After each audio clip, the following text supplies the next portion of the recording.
আমলকি আচার একটি জনপ্রিয় এবং স্বাস্থ্যকর খাবার যা ভিটামিন সি এবং অ্যান্টিঅক্সিডেন্টে ভরপুর। হজমে সাহায্যকারী আচারটি চলুন সহজ উপায়ে বানিয়ে নেই। প্রথমে আমলকিগুলো সিদ্ধ করে নিতে হবে। সিদ্ধ করা আমলকি থেকে এবার বীজগুলো বের করে নিতে হবে। চুলায় গরম করা কড়াইয়ের মধ্যে সরিষার তেল দিয়ে দিতে হবে। সরিষার তেলটি গরম হয়ে গেলে এর মধ্যে 5 ফোড়ন দিতে হবে।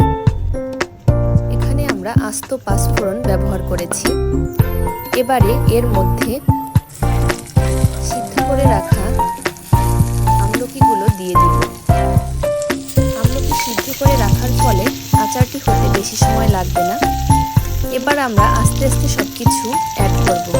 এখানে হাফ চা চামচ হলুদ গুঁড়ো অ্যাড করেছি।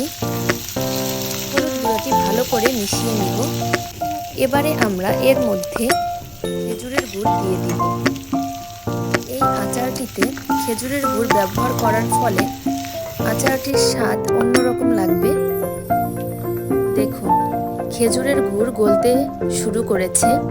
এ পর্যায়ে আমরা 2-3টে ভেজে রাখা শুকনো মরিচ এর মধ্যে দিয়ে দিব।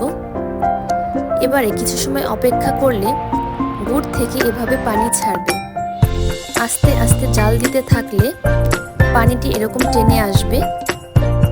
পানি টেনে আসলে 5 ফোড়ন গুঁড়ো এর মধ্যে দিয়ে দিব। এবারে গুঁড়োটি চারদিকে ভালোভাবে মিশিয়ে নিব। এখন এর মধ্যে আমরা ভিনেগার দিয়ে দিব। ভিনেগার দেওয়ার ফলে আচারটি অনেক দিন সংরক্ষণ করা যাবে।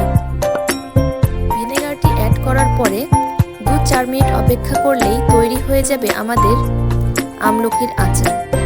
ভাত, রুটি বা পরোটার সঙ্গে এই আচারটি আপনারা পরিবেশন করতে পারেন।